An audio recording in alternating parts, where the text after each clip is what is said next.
အားလုံးပဲမင်္ဂလာပါရှင် Blended English ကနေပြန်လည်ကြိုဆိုလိုက်ပါရစေ Hello everyone, today we talk about disasters, what they mean and the different types.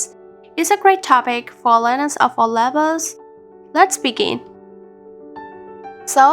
what is a disaster? ဘေးအန္တရာယ်ဆိုတာဘာလဲဘေးအန္တရာယ်ဆိုတာရုတ်တရက်ဖြစ်ပေါ်လာပြီးတော့လူထုအတိုင်းဝိုင်းတွေမှာအသက်ဆုံးရှုံးမှုတွေပစ္စည်းဥစ္စာပျက်စီးမှုတွေနေထိုင်မှုအခက်အခဲများစွာကိုဖြစ်စေနိုင်တဲ့အပြင်ကိုမှ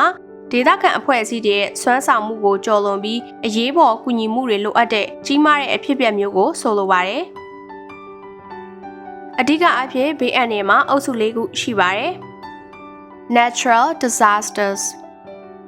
man-made disasters, environmental disasters, social or health disasters.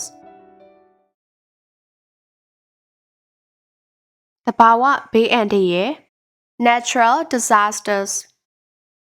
ရုတ်တရက်သဘာဝအတိုင်းအတာကြောင့်လူသားအတိုင်းဝိုင်းကိုထိခိုက်စေတဲ့ဘေးအန္တရာယ်တွေကို natural disaster လို့ခေါ်ပါတယ် EARTHQUAKE earthquake earthquake ငလျင်လှုပ်ခြင်းငလျင်ငလျင်ဆိုတာမြေအောက်လှုပ်ခတ်မှုကြောင့်အဆောက်အအုံပြိုကျမှုနဲ့လူတွေကိုထိခိုက်မှုဖြစ်စေပါတယ်။ FLOOD flood flood ရေကြီးခြင်းတချို့က float ဆိုပြီးတော့အတန်ထွက်နေကြပါတယ် float မဟုတ်ပါဘူးเนาะ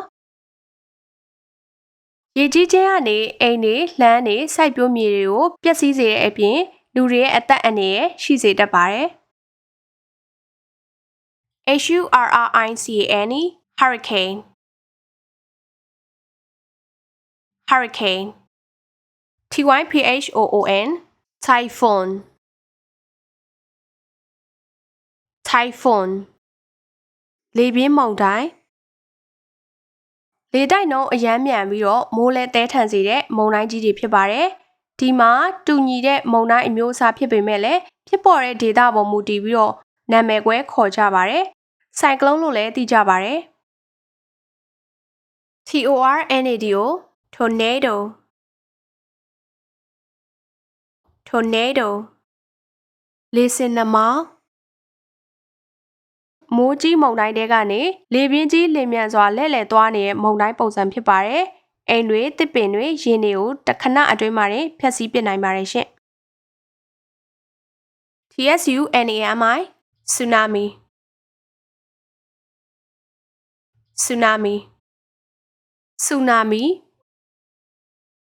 tsunami ဆိုတာပင်လယ်အောက်မီးတောင်ပေါက်ကွဲမှုနဲ့ငလျင်ကြောင့်ပင်လယ်ရေကနေတက်လာတဲ့ရေလိုင်းလုံးကြီးတွေဖြစ်ပါတယ်မြန်နှုန်းအရမ်းမြန်ပြီးတော့ကမ်းခြေဒေသတွေဝင်ရောက်ပြီးရေကြီးခြင်းအိမ်ပြိုခြင်းအသက်ဆုံးရှုံးမှုတွေဖြစ်စေပါတယ် VOLCANIC volcanic ERUPTION eruption volcanic eruption volcanic eruption မီးတောင်ပေါက်ကွဲခြင်းချော်ရည်နဲ့မီးခိုးတွေကြောင့်တောင်အနီးနားမှာရှိတဲ့အိမ်ခြေတွေပျက်စီးတာစိုက်ပျိုးမြေယာတွေပျက်စီးတာလူတွေရဲ့ကျန်းမာရေးနဲ့အသက်အန္တရာယ်သက်ရောက်မှုရှိစေပါတယ်ရှင့် DROUGHT drought drought မိုးခေါင်ခြင်းမိုးရွာနေခြင်းရေရှားခြင်းကြောင့်နောက်ဆက်တွဲအနေနဲ့လူနဲ့တိရစ္ဆာန်တွေကိုအစာနဲ့ရေပြတ်ခြင်းဖြစ်လာစေပါတယ်ရှင့် LANDSLIDE landslide landslide မြေပြိုခြင်းမိုးများခြင်းနဲ့ငလျင်ကြောင့်တောင်ကုန်းကနေမြေကြီးနဲ့ကျောက်တချို့ပြိုကျခြင်းကြောင့်နေအိမ်ဆုံးရှုံးမှုအပြင်အသက်ဘေးအန္တရာယ်ဖြစ်စေပါတယ်ရှင့် WILDFIRE wildfire wildfire တောမီတက်တော်တွေမီးလောင်ပြီးပျက်စီးမှုကနေတောရင်းတရိတ်ဆန်နဲ့လူနေအိုးအိမ်အသက်ဘေးအထိပျက်စီးဆုံးရှုံးမှုတွေဖြစ်စေပါတယ်လူလုပ်ဘေးအန္တရာယ် man-made disasters လူသားတွေရဲ့လုပ်ရက်ကြောင့်အန္တရာယ်တွေဖြစ်လာစေတဲ့ဘေးအန္တရာယ်ကိုခေါ်ပါတယ် OIL oil SPIL spill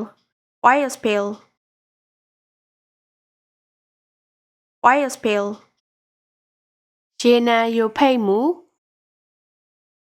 ရေနံယိုဖိတ်မှုကနေရေညစ်ညမ်းမှုကြောင့်ငါးနဲ့တိရစ္ဆာန်အချို့ငတ်တွေသေဆုံးခြင်းနဲ့လူတွေရဲ့ကျန်းမာရေးထိခိုက်စေပါတယ် NUCLEAR nuclear ACCIDENT accident nuclear accident nuclear accident nuclear မတော်တဆမှု nuclear စက်ရုံတစ်ခုမှာမတော်တဆအချို့ယွင်းမှုဖြစ်ခဲ့မယ်ဆိုရင်လူနဲ့သတ္တဝါတွေအတွက်အန္တရာယ်ဖြစ်စေတဲ့ရေဒီယိုဓာတ်ငွေ့တွေထွက်လာတတ်ပါတယ် FIRE file file မီးလောင်ခြင်း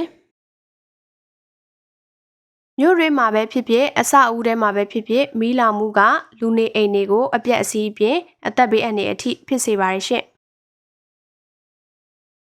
PLANE plane CRASH crash plane crash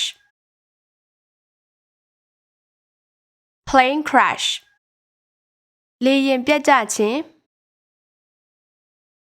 လေယာဉ်ပြတ်ကျတာကတည်ယူပို့ဆောင်ရေးစနစ်တွေနဲ့ဆက်နွယ်ပြီးတော့မတော်တဆဖြစ်တဲ့ဘေးအန္တရာယ်တွေကတစ်ခုဖြစ်ပါတယ်။လေယာဉ်မှမဟုတ်ပါဘူးတခြားတည်ယူပို့ဆောင်ရေးယာဉ်တွေနဲ့ပတ်သက်ပြီးတော့ဘေးအန္တရာယ်တွေဖြစ်တတ်ပါတယ်။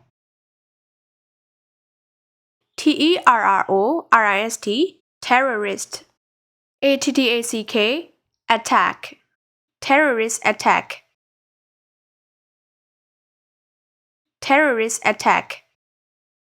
အကြမ်းဖက်တိုက်ခိုက်မှုအကြမ်းဖက်တိုက်ခိုက်မှုတွေကလူတွေကိုထိခိုက်စေဖို့ရည်ရွယ်တဲ့အကြမ်းဖက်လုပ်ရပ်ဖြစ်ပါတယ်။အဓိကအားဖြင့်နိုင်ငံရေးဘာသာရေးသဘောထားအရဒီလိုလုပ်ရပ်မျိုးကိုလုပ်ကြပါတယ်။ CHEMICAL chemical SPIL spill chemical spill chemical spill ဓာတုပစ္စည်းယိုဖိတ်မှုဓာတုပစ္စည်းမတော်တဆယိုဖိတ်တာမျိုးကစက်ရုံတွေလမ်းပေါ်မြင့်နဲ့သို့လောင်ရာနေရာတွေမှာဖြစ်တတ်ပါတယ်။လူသားတိရစ္ဆာန်နဲ့သဘာဝပတ်ဝန်းကျင်အတွက်လည်းအန္တရာယ်ဖြစ်စေပါတယ်။သဘာဝပတ်ဝန်းကျင်ဆိုင်ရာဘေးအန္တရာယ် Environmental disasters သဘာဝပတ်ဝန်းကျင်ထိခိုက်မှုကြောင့်ဖြစ်ပေါ်လာတဲ့ဘေးအန္တရာယ်တွေကိုခေါ်ပါတယ်။လူတွေရဲ့လုပ်ရက်ရောသဘာဝကြောင့်မှအတူတကွဖြစ်နိုင်ပါတယ်။ CLIMATE climate CHANGE change climate change climate change ရာသီဥတုပြောင်းလဲခြင်းရာသီဥတုပြောင်းလဲမှုကြောင့်ကမ္ဘာမြေပို့အပူချိန်မြင့်မားလာပြီးတော့လူတိရစ္ဆာန်နဲ့ကမ္ဘာကြီးအတွက်ပါအခက်အခဲတွေပေါ်ပေါက်လာစေပါတယ်။ POLLUTION pollution pollution ညစ်ညမ်းမှုလူသုံးပစ္စည်းနဲ့အမိုက်တွေအန္တရာယ်ရှိတဲ့ဓာတ်တွေကလေမြေရေညစ်ညမ်းမှုဖြစ်စေတာကြောင့်လူတွေနဲ့တိရစ္ဆာန်တွေကိုအနာရောဂါဖြစ်စေပါတယ်။ DEFORESTATION deforestation deforestation သစ်တောပြုန်းတီးမှုသစ်တောပြုန်းတီးမှုကနေကမ္ဘာအပူချိန်ပိုများလာခြင်းနဲ့ရေကြီးမှုတွေဖြစ်လာစေပါတယ်။တိရစ္ဆာန်တွေကိုလည်းအိမ်မက်ဖြစ်သွားစေပါတယ်။ DESERTIFICATION desertification desertification တဲကန္နာရဖြစ်ထွန်းမှုမြေဩဇာကောင်းတဲ့နေရာတွေကတဖြည်းဖြည်းနဲ့တဲကန္နာရလို့ခြောက်သွေ့လာတာကိုဆိုလိုပါတယ်။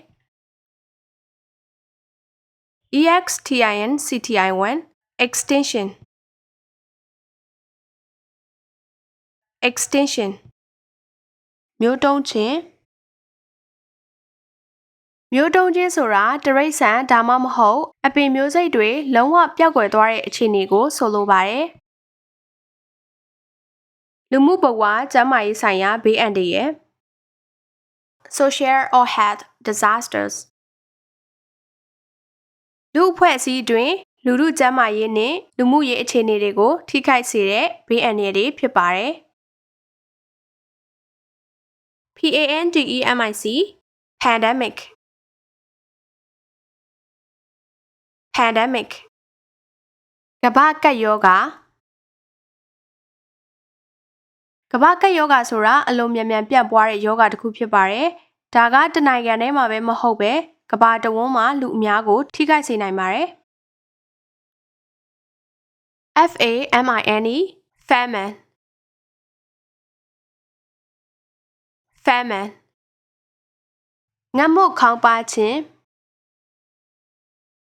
မိုးခေါင်ရေကြီးတဘာဝဘေးအန္တရာယ်အပြင်စစ်ပွဲတွေကြောင့်အစားအစာအလွန်အမင်းမရှိရာကနေငတ်မွတ်မှုကြောင့်အသက်ဆုံးရှုံးမှုတွေဖြစ်လာစေပါတယ်